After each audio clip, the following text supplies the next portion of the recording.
In order to go from one location to the next, players will need to fast travel. Fast traveling is as it sounds, speeding up time for the character to make traveling a quicker endeavor for the player.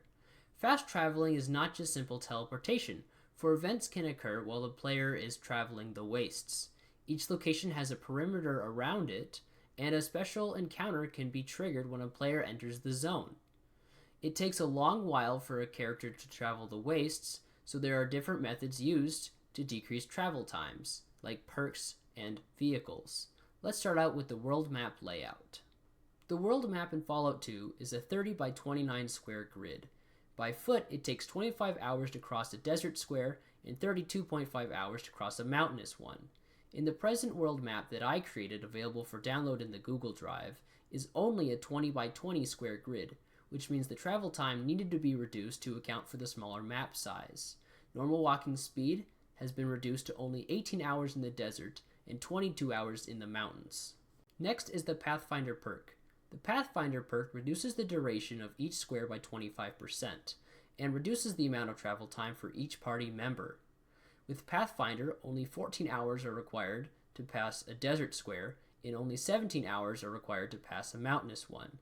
Not only that, but the perk will also increase the fuel efficiency of vehicles by the same amount. Travel times are different depending on the type of vehicle and the specific upgrades of each vehicle, which will be explained later. The Highwayman, which is first featured in Fallout 2, travels at 400% walking speed. This means it only takes around 5 hours to travel a desert square, and only about 4 hours to travel a mountainous square. Furthermore, the speed of the Highwayman can be increased using upgrades. Here is a chart showing the available upgrades for the Highwayman. Another way to track vehicle performance is fuel efficiency. This chart outlines the fuel efficiencies per upgrade for the Highwayman. Vehicles work sort of like weapons, as in they need to be charged with ammunition before they can go anywhere.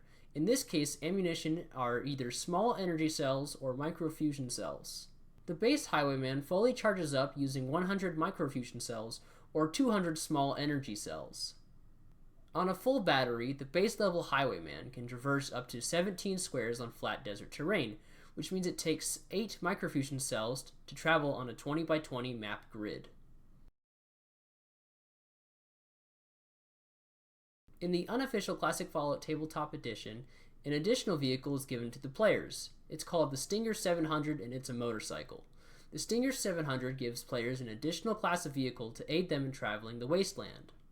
The Stinger 700 offers a smaller carry weight and fuel capacity compared to the Highwayman, but it makes up for it with decreased travel times, so increased speed, and at a more fuel efficient rate. It only holds up to 50 microfusion cells, and the starting carry weight is 50, but these can be upgraded to 75 using the saddlebags and 200 using the grav plates. In Fallout 2, trunk capacity centers around an item's size, not its weight. Ammunition has a space value of 0, miscellaneous items and consumables take up 1, weapons range from 1 to 6, and armor is 7 to 15. One way to implement this system is to assign a space value for every item. This would unfortunately add another value that players must keep track of on top of every other stat that an item or weapon possesses.